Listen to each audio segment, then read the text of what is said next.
오늘의 설교 제목은 들판 위에 임한 영광입니다. 들판 위에 임한 영광. 우리가 아까 빈들의 마른 풀 같이 이렇게 노래 불렀잖아요. 그 들 위에 임한 영광에 대해서 오늘 누가복음 2장 말씀을 통해서 한번 나눠보면 좋겠습니다. 혹시 여러분들 짱가 노래하세요? 짱가? 어디선가 누구에게 무슨 일이 생기면 짜짜짜짜짜 짱가 엄청난 기운이. 제가 연습할 땐 잘 못했는데 잘 되네요. 네. 짱가가 어디선가 누군가에게 무슨 일이 생기면 막 달려와서 그 일을 함께 해결한다는 마징가 제트, 우리 옛날에 소시적 만화 영화의 주제가였습니다. 어릴 적에 저도 이 노래를 크게 부르면서 왠지 내가 살아가다가 위기가 생겼을 때 누군가 와서 탁 해결해 줬으면 좋겠다라는 생각을 노래를 부르면서 좀 해보게 됐습니다. 오늘 본문에 등장하는 목자들에게도 마찬가지였겠죠. 세상은 목자들을 하찮게 여기고 법정 증인으로 세워주지 않는 하층민들이었지만 하나님께서는 그들에게 가장 먼저 찾아가 주셨습니다. 마치 어디선가 누군가에게 무슨 일이 생기면 주저없이 달려온다는 짱가의 노래처럼 우리 하나님도 세상의 한복판이 아니라 변두리에서 누군가에게 무슨 일이 생겨도 결코 지나치지 않는 하나님의 은혜가 있다는 걸 성경 말씀에는 기록을 하고 있어요. 오늘 말씀을 나누는 가운데 내 가슴의 빈 들판에도 찾아오시는 우리 주님의 이야기를 나눠보면 좋겠습니다. 예수님께서 태어나실 그때에 누가복음에는 아주 특별한 인물이 한 명 등장합니다. 누가복음 2장 8절에서 9절을 제가 읽어드릴게요. 바로 그 지역에서 목자들이 들판에서 지내며 밤에도 자기들의 양떼를 지키고 있었다. 그런데 천사가 불쑥 그들의 앞에 나타났다. 누가 양떼를 지키고 있다고 얘기하죠? 목자들이 양떼를 지키고 있었고 주의 사자가 바로 두려움에 떨고 있는 그들에게 찾아갔다라고 전하고 있습니다. 그리고 그 주의 사자가 전한 소식은 온 백성에게 기쁨이 될 소식을 가지고 왔음을 성경에서 기록하죠. 그 소식을 듣고 예수님을 만난 목자들이 그 다음에 했었던 행동은 누가복음 2장 20절에 기록되어 있는데요. 자신들이 하던 양을 치던 일을 잠깐 내려두고 예수님을 향해 걸어갔다. 이 얘기가 누가복음 2장 20절에 기록이 되어 있습니다. 예수님을 만나서 함께 영광을 돌리고 찬송하고 돌아왔다라고 말하죠. 아마도 여기까지가 여러분들이 성탄절이나 대림절 어귀에 듣는 예수님의 탄생 이야기일 것입니다. 아니 오늘 크리스마스도 아니고 무슨 지금 예수님 탄생 이야기를 하나, 웬 예수님, 아기 예수님 얘기인가 싶지만 원래 예수님 얘기는 매일매일 해도 괜찮습니다.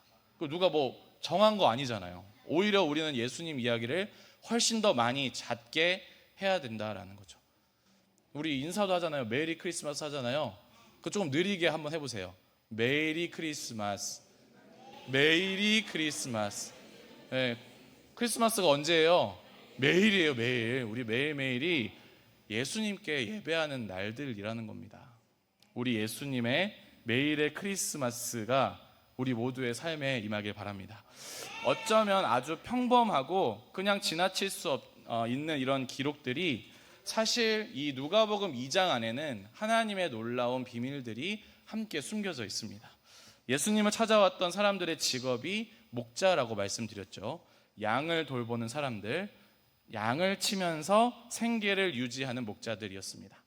당시 이스라엘 사회에서는 이 목자들의 계급이 아주 낮은 또 천한 계급에 속해 있었는데요. 그들은 한 군데에 정착하지 못하고 양떼를 따라 이것저것을 돌아다니는 유목민들이었습니다. 종교적으로도 부정한 직업으로 여겨져서 성전에 출입하기도 어려웠고요. 그들이 가진 신분으로 법정에 출석하여서 증인 역할을 할 수도 없을 만큼 굉장히 낮은 신분이었다라는 거죠.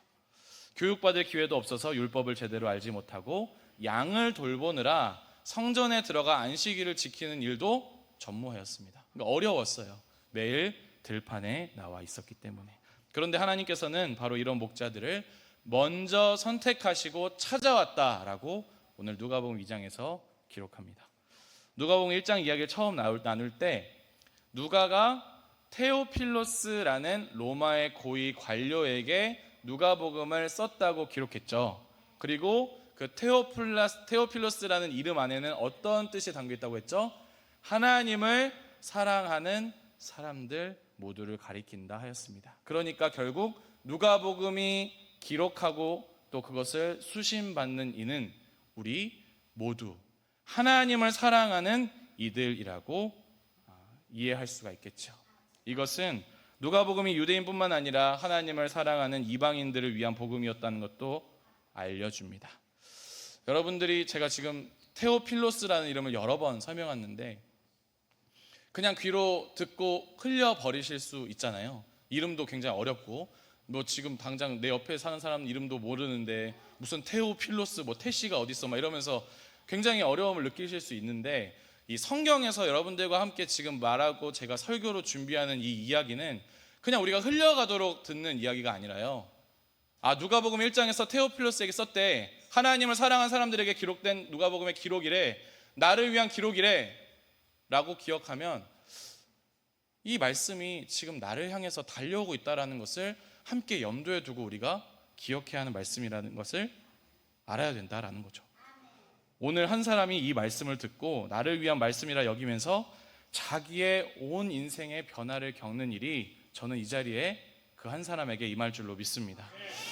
앞으로 펼쳐지게 될 누가복음에서의 예수님 이야기는 이렇게 이방인, 목자들, 가난한 사람들, 여성들, 죄인들, 그리고 사회적으로 변두리에 있었던 사람들, 주일에도 성전에 들어가지 못하고 들판에서 양을 칠 수밖에 없었던 사람들에게 우리 주님이 말씀을 들고 찾아오셨다라는 것을 계속해서 기록합니다. 그러니까 누가복음은 다르게 읽을 수 없어요. 이렇게 기록됐기 때문에 함부로 누가 바꿔 읽을 수 없습니다. 이거 원래 부자들을 위한 복음 아니야? 이거 시간 많고 예배 드릴 수 있는 시간이 주어지고 여유 있는 사람들이 하나님의 복음 들고 살아가는 거 아니야? 라고 생각할지 모르겠지만 그 여유 없는 사람들에게 지금 예수님이 처음 찾아가서 그 이야기를 전하였다고 누가복음에서 이야기를 하고 있는 거예요. 응급실에 혹시 가본 적 있으시죠? 저도 제가 아플 때 또 아이가 아플 때 응급실에 자주 갔는데 응급실에서는 먼저 온 사람의 순서대로 진료하지 않습니다. 심지어 의사는 접수 순서나 환자의 사회적 지위나 가진 재산을 따지고 묻지 않고 지금 현재 가장 위급한 사람을 먼저 치료해요.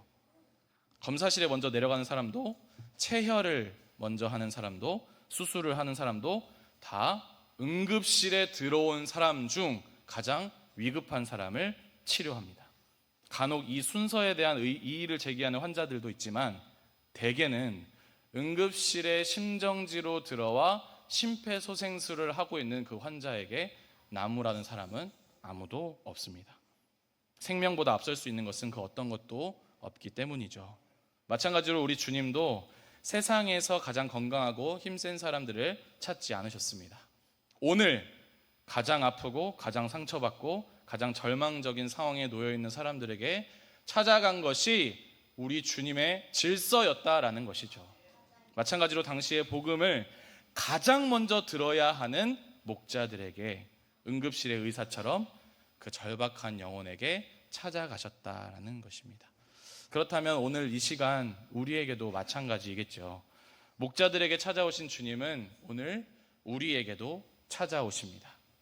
점점 흐려지는 시력으로 길을 찾기 어려운 순간에도 또 나를 빼고 누군가 깔깔거리는 순간에 소외감을 느낄 때에도 아무도 내 마음을 알아주지 않는다고 해도 주님은 절대 우리를 놓치지 않는 분이라는 것이죠.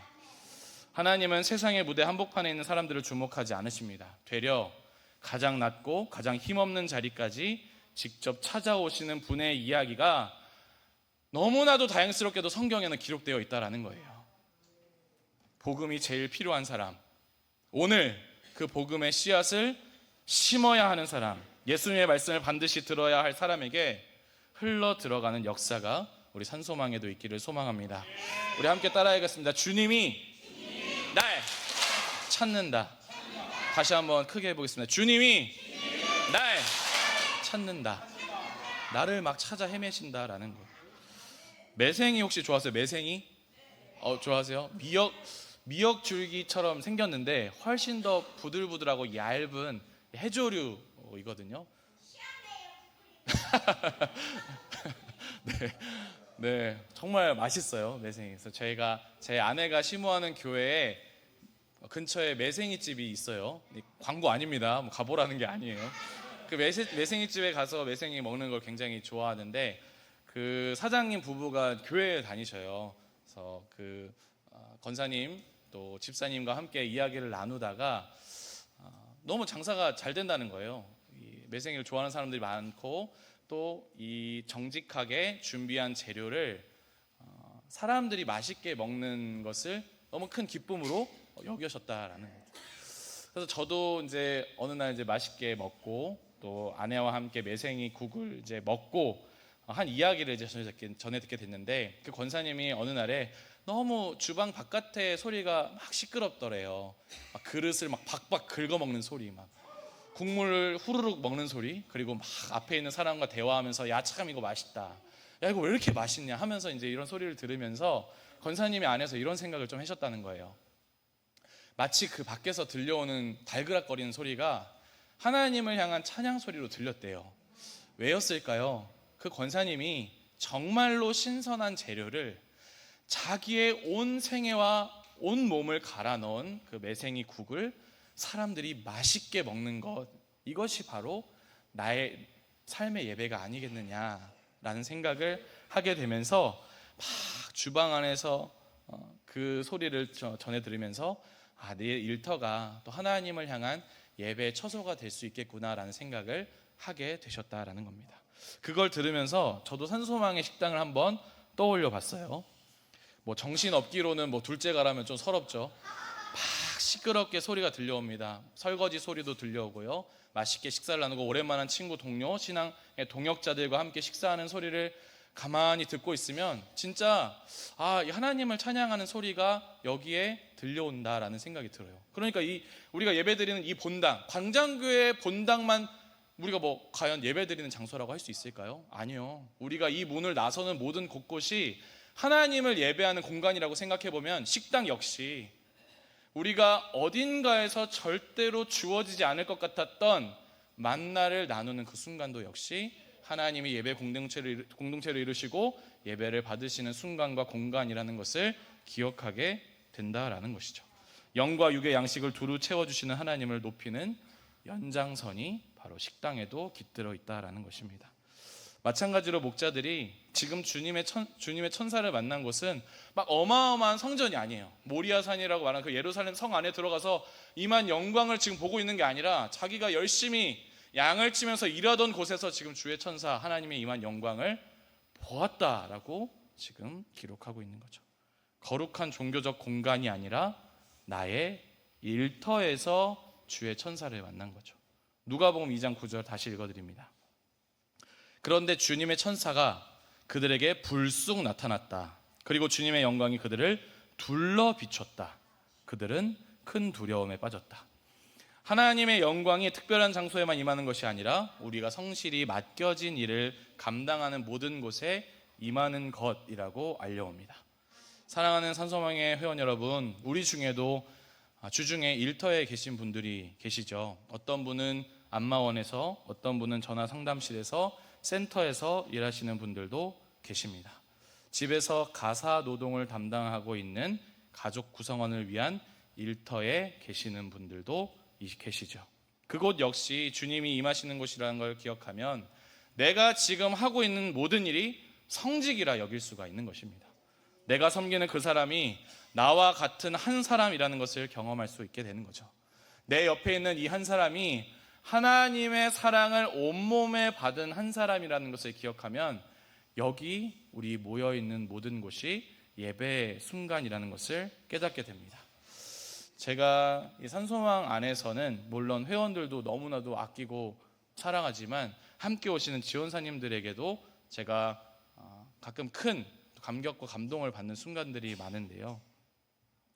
여러분들이 이 산소망에 함께 와서 이 예배하는 시간에 드리는 예배도 물론 그렇지만 주중의 순간순간들에 또 함께 장을 보고 또 산책을 나가고 외출을 하고 함께 그 일터에 가시는 것을 제가 전화로 또 이야기로 전해 들으면서 여러분들이 지금 하고 있는 것이 사명이 아니면 뭘까라는 생각을 좀 해보게 됐어요.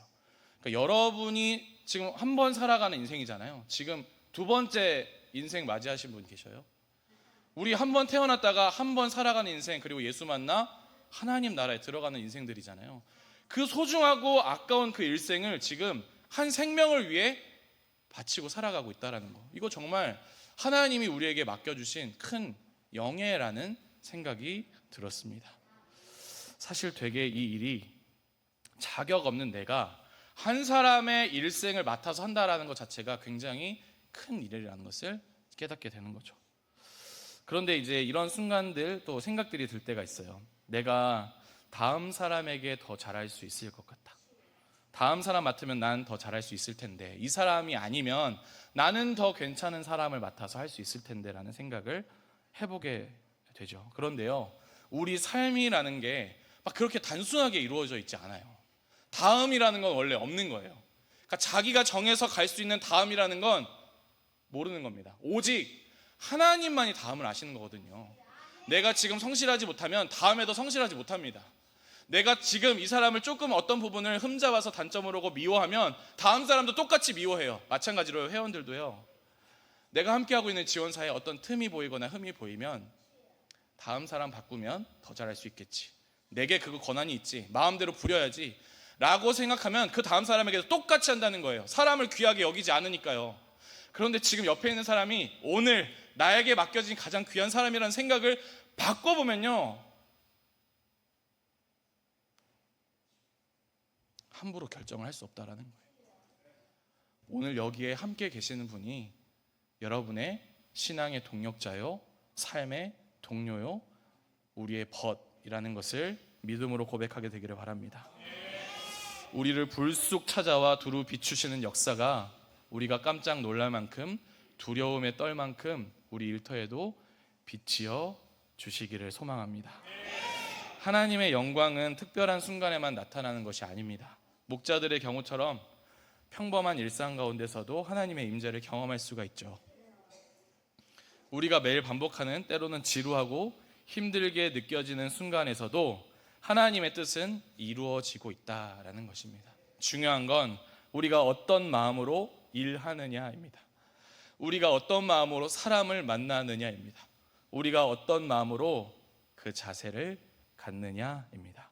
내가 하고 있는 일이 하나님이 맡기신 일이라고 생각하면 그 일은 하나님께 드리는 산 제사가 됩니다. 반대로 마지못해 죽지 못해 하는 일이라 생각하면 그것만큼 불행한 일도 없어요.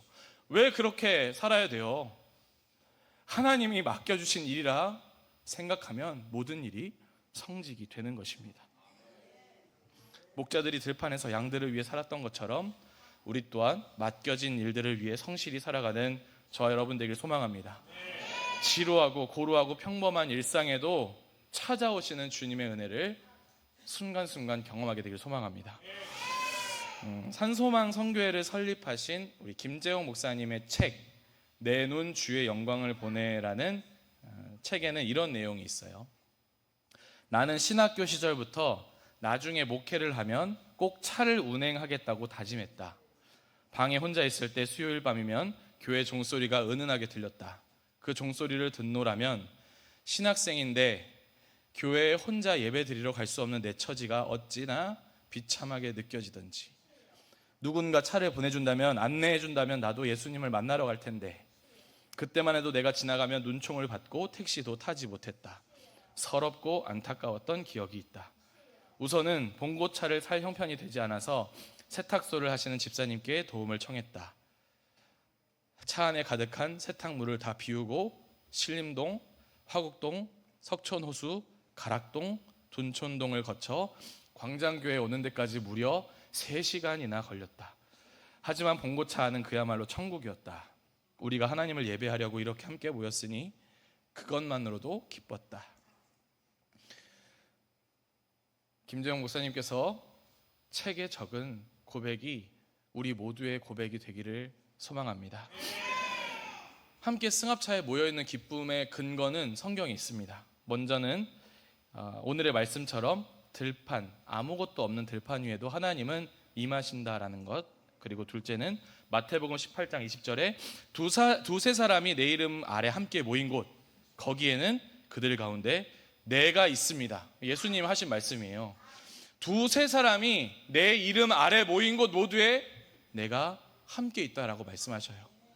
여러분들의 승합차 오시는 과정, 가시는 과정, 함께 찬송하고 기도하고 출발하는 과정, 굉장히 다양한 모습이라는 것을 알고 있어요. 정말 출발할 때부터 집에 돌아가는 순간까지 은혜 안에 푹 빠져 있다가 돌아가는 차도 있고, 사실은 아주 작은 사소한 다툼으로 다시 만나고 싶지 않다고 생각하는 분들도 더러 계시겠죠. 그런데 본질적으로 산소명 선교에서 차량을 운행하고 함께 차를 타고 이곳으로 향하고 다시 집으로 돌아가는 과정은 두세 사람이 함께 모여 있을 때 예수님이 함께 계신다라는 것을 먼저는 고백하기 위해서라는 걸 기억해야 된다라는 거죠.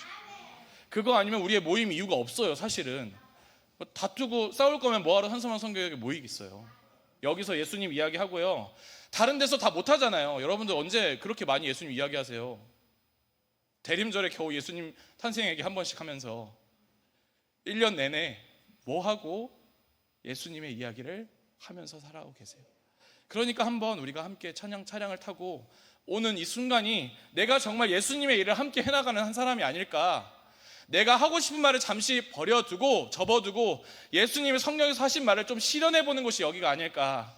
하나님이라면 나에게 어떤 지혜를 주실까? 저 사람에게 예수님의 사랑을 전하기 위해서 나는 저 사람을 어떻게 대해야 할까?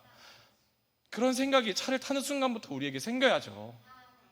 그렇게 관성으로 살아왔을지라도요, 차에 발을 내딛는 순간은 죄인이 여기 탑니다. 죽을 수밖에 없는 사람을 하나님 살리셨습니다. 의인이 아니라 나의 부족함을 고백하는 사람들이 다 모여 계시니 하나님 내 일을 여기서 해나갑니다라고 생각할 수가 있는 것이죠. 우리가 함께 모여 다니는 곳곳에 주의 영광이 이미 임하였음을 기억하게 되기를 소망합니다. 하나님께서 우리가 오고 난 승합차와 지원사님의 귀가의 편의를 위해서 함께 장애인 콜택시를 타고 335에 모여있는 그 순간들이 다 하나님과 함께하는 순간인 줄로 믿습니다. 우리 함께 다시 한번 고백하겠습니다. 나 있는 곳에 임하는 하나님. 다시 한번 할게요. 나 있는 곳에 임하는 하나님. 두세 사람이 예수님의 이름으로 모인 가운데 하나님께서 임하여 계신 줄로 믿습니다. 12절 말씀 읽어드립니다. 그대들에게 징표가 될 일은 이것입니다. 그대들은 포대기에 쌓여서 구유에 누워있는 갓난아기를 찾아낼 것입니다. 아니 무슨 왕으로 오신 분이 막 궁궐이 아니라 무슨 말밥통에 오신대요.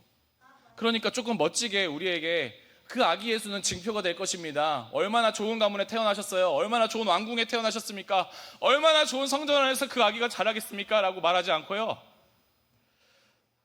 포대기에 쌓여서 누워있는, 구유에 누워있는 아기를 여러분들이 만나게 될 겁니다. 이렇게 얘기하고 있어요. 제가 아까 무슨 말씀 드렸죠? 오늘 복음의 소식을 가장 먼저 들어야 할 사람에게 주님이 찾아가신다고 기록되어 있죠. 그리고 역시 목자들은 의심하거나 망설이지 않고 그 길을 선택하고 떠났다는 거예요. 예수님을 찾아내기 위해서. 이 모습은 우리에게도 중요한 교훈을 하나 던져줍니다. 하나님께서는 우리에게 다 가르쳐 주시는 분이지만 결국 한 걸음을 내딛는 것은 우리의 믿음이라는 것입니다. 여러분, 이 신앙을 가지면서 나는 믿음이 좀 없어, 나는 믿음이 안 생겨, 나는 믿음이 없는 것 같아 라고 이야기하시는 분들이 굉장히 많으신데요, 그런데 우리는 원래 믿음 없이 살 수 없는 사람들이에요. 여러분들도 무언가 믿었기 때문에 여기 오신 거거든요. 그러니까 이거 예수님을 믿는다는 것 떠나서 내가 무언가를 믿을 때 그 일들이 이루어진다라는 거예요. 여러분, 흰지팡이 다 갖고 계시잖아요. 짚고 계단이 있다라는 것을 알고 한 걸음 내려가잖아요. 이거 다 믿음의 과정이라는 거거든요. 턱을 한번 지팡이로 쳐봤어요. 그 턱을 내려가는 것이 믿음의 과정이거든요. 그러니까 어떤 때는 제가 한 분 이제 안내해 드리는데 계단 내려가는 속도가 저보다 빨라요. 이건 믿음이 강한 거죠.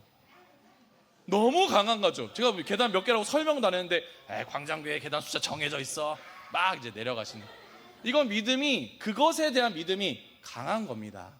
그러니까 믿음이 강화되는 순간은 계속해서 그것을 내 발로 내디뎌 볼 때, 우리가 어떤 사람에게 신앙을 갖고 있고 믿음이 강하다고, 믿음이 있다라고 말할 때는 이렇게 우리가 그 믿음의 순간들을 아주 많이 내 발로 경험했을 때 가능한 일이라는 것이죠. 약속한 시간에 기사님이 우리 집 앞에 올 거라는 생각으로 집 앞에 5분 전, 10분 전에 나가 있는 발걸음 역시 믿음입니다. 설령 좀 일찍 나가 있다가 비를 흠뻑 맞는 순간이 있다 하더라도 기사님이 거기서 우리를 태우고 갈 거라는 믿음과 확신은 우리를 미리 가서 대기할 수 있게끔 한다라는 거죠. 목자들이 지금 베들레헴으로 향하고 있는 그 걸음 역시 믿음의 한 걸음이라는 것입니다. 예수님을 본 적도 없어요. 예수님에 대해서 얘기 들은 게 지금 주의 천사로부터 처음 들은 거예요. 율법 읽을 줄도 몰라요. 하나님에 대해 이야기를 못 듣습니다. 성전에 가서 안식일에서 어떻게 예배드려요? 하나님에 대해 아무것도 생판 모르는 사람이 지금 주의 천사가 나타나서 저기 강보에 쌓여 누워있는 말밭통에 여러분들이 가서 예수님을 찾아낼 것입니다. 이 한마디 듣고 그들이 믿음의 한 걸음을 내디뎠다는 거예요. 베들레헴으로 향했다는 거죠. 목자들이 적극적으로 야기 예수님을 찾아갔듯이 우리도 주님을 찾아 나서는 여정 위에 서기를 바랍니다. 그냥 이곳에 몸만 옮겨오는 사람이 아니라 온 생명을 예수님께 다 드리는 결단이 우리 모두에게 잇따라야 한다라는 거죠. 실명하기 전에, 산소망에 와보기 전에, 하나님을 알기 전에 도대체 내가 왜 살아가고 있는지를 알지 못했다면 믿음의 한 걸음을 내딛어 오직 예수님만이 나의 구원자라는 믿음의 고백을 하게 되시기를 바랍니다. 목자들이 그리스도의 소식을 듣고 실제로 그들의 두 발로 베들레헴에까지 가서 구유를 찾았듯이 우리도 예수님을 찾아 나서는 수고가 있게 되기를 바랍니다. 구하라 그리하면 구할 것이고, 찾으라 그리하면 찾아낼 것이고, 문을 두드리라 그리하면 열릴 것이니 라는 우리 주님의 말씀의 성취가 우리의 일터와 가정과 교회 위에 함께하기를 축복합니다. 제가 결혼하고 나서 이스라엘이라는 나라로 선교를 떠났어요. 오늘 성경에 나오는 목자들의 들판을 제가 가봤을까요? 가봤을까요? 어떻게 아셔요? 네, 너무 궁금해서 가봤어요. 들판이 어떻게 생겼을까? 그래서 목자들의 들판 교회가 또 세워져 있고 또 들판이 있는 곳에 제가 갔는데 거기에서 이제 가이드분이 재밌는 설명을 해주셨어요. 바로 이 들판이 그 목자들의 들판입니다. 플러스 보아스와 룻이 사랑을 나누던 그 들판이 여기입니다.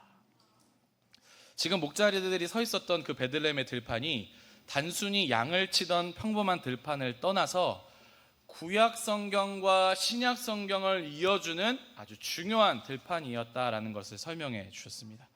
사사기와 룻기에는 이방 여인인 룻이 시어머니였던 나오미를 따라서 베들레헴으로 돌아와서 보아스 밭에서 이삭을 줍는 장면을 룻기 2장에서 이제 기록하고 있어요. 그곳에서 하나님께서는 모압 사람이었던, 그러니까 이방 사람이었던 룻을 외면하지 않고 보아스와 만나게 하셨다라는 거죠. 원래 보아스가 해야 할 첫 번째 선택은 뭐였냐면요, 이방 사람이네, 피부 색깔 다르네, 언어 다르네, 하나님 민족 아니네, 말도 섞지 말아야지. 원래 이렇게 가야 돼요. 그런데 지금 룻기 2장은 굉장히 재밌는 드라마예요. 모압 여인인 룻과 보아스의 아주 뜨거운 사랑 이야기를 적고 있기 때문이죠. 이 은혜의 자리가 훗날 다윗의 족보로 이어집니다. 보아스, 오벳, 감사합니다. 2세 다윗. 네, 보아스로부터 다윗의 족보까지, 또 다윗이 예수님으로 이어지는 아주 길고 긴 하나님의 역사가 그 안에서 이루어졌다라는 거죠. 마침내 예수 그리스도의 탄생으로 연결되게 됩니다. 그렇기에 이 베들레헴의 들판은 단순한 목초지가 아니라 하나님의 일이 순간순간 벌어졌던 역사의 공간이라는 것을 우리는 성경을 통해 알 수가 있는 거죠. 살아가면서 우리는 출신이나 사회적 지위 또 혹은 삶의 형편이 엄청 중요하다고 여겨질 때가 많은데요. 그런데 진짜 중요한 건 하나님의 역사 안에 내가 담겨 있는가를 자각하는 것입니다.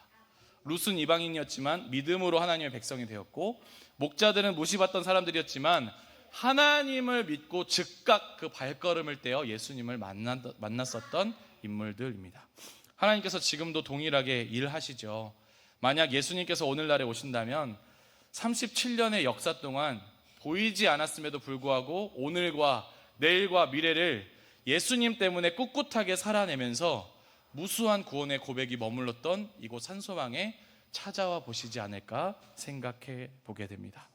그리고 이 자리는 우리가 세상을 떠나는 그때에 늘 곤경에 처한 누군가가 계속해서 둥지를 트는 곳, 앞으로 여러 경위로 앞을 보지 못하게 되거나 살아갈 소망이 나에게는 더 이상 없다고 고백하는 이들에게 가장 뜨거운 하나님의 역사가 생기는 공간이 바로 이 자리가 될 줄로 믿습니다. 예수님의 이름을 모르고 살다가 그 이름을 알게 되어 나의 가정과 나를 이루었던 모든 사람들이 변화되는 것이 바로 이 자리가 되기를 주님의 이름으로 소망합니다. 사랑하는 산소망의 회원 여러분, 그리스도인 여러분, 존경하는 신앙의 선배 여러분, 그 어디에도 내세울 수 없는 초라한 우리의 인생에 찾아 들어오시는 예수 그리스도를 두 팔 벌려 맞이하게 되시기를 소망합니다. 더불어 일터에 숨어 계신 하나님을 선명하게 발견하며 살아가시기를 축복합니다. 마지막으로 자신들이 경험한 것과 들은 것을 전했던 목자들처럼 우리 또한 예수님을 만난 기쁨을 나누는 증인으로서의 삶을 살아가게 되시기를 주님의 이름으로 축원합니다. 우리 함께 두 손을 가슴에 얹고 기도할까요? 주님, 우리 산소망 선교회가 덜 약한 자가 더 약한 자를 품는 베들레헴의 들판과 같은 공동체가 되게 하여 주시옵소서. 찾아오시는 주님을 맞이하게 하여 주시옵소서. 내 모습에서 신앙의 한 톨도 발견하지 못한 이들이 있다면 오늘 이 말씀을 내 가슴에 심어 온 백성의 기쁨의 소식을 전하였던 그 복음이 오늘 이 자리에 심겨지게 하여 주시옵소서. 주님의 이름 한번 부르고 기도하겠습니다. 주여! 사랑하는 하나님, 오늘 이 자리에 주님께서 함께 계신 줄로 믿습니다. 무수한 세월 동안 이 자리에서 주님의 구원을 이루시고 무 성도가 예수 그리스도를 알게 되고 세례를 받고 하나님과 예수 그리스도의 제자 되어 백성 되어 살아가는 귀한 공동체를 산소망 안에 이루셨는데, 하나님, 오늘 이 순간에도 처음 신앙의 이야기를 듣고 예수 그리스도의 복음을 전해 듣고 아기 예수의 탄생이 낮은 자를 위한 것임을 고백하며 자신의 마음에 복음을 심기로 작정한 이들에게 주님 찾아와 주시고 나도 역시 그를 찾아 나서는 일들의 역사가 이 안에서 이루어지게 하여 주시옵소서. 우리 안에 있는 신앙의 복음의 씨앗이 자라가게 하여 주시고 꽃이 되게 하여 주시고 나무 되게 하여 주시고 열매 되게 하여 주시어서 하나님, 나만 알고 나만 숨기어 알고 있는 복음이 아니라 누군가 알게 할 복음, 목자들이 이 소식을 많은 이들에게 전하였던 것처럼 우리 역시 누군가에게 이 목소리와 예수 그리스도의 울음소리와 태어나심과 하신 일들과 죽으심과 다시 일어나심의 일들과 다시 오심의 일들에 관하여 이야기하는 우리 산소망 선교회가 되게 하여 주시옵소서. 사랑하는 하나님 아버지, 오늘도 우리에게 베들레헴의 들판에서 울려 퍼진 기쁨의 소식을 들려주신 감사합니다. 목자들이 천사의 말씀을 듣고 즉시 순종했듯이 우리도 하나님의 말씀 앞에 믿음으로 한 걸음 내딛는 용기가 생겨나게 하여 주옵소서. 구유에 누이신 아기 예수님을 찾았던 목자들처럼 우리도 삶의 현장에서 주님을 깊이 만나게 하여 주시고 만남 이후 찬송하며 돌아간 목자들처럼 우리도 예수님을 증거하는 삶 살게 하여 주시옵소서. 예수님의 이름으로 기도드립니다. 아멘.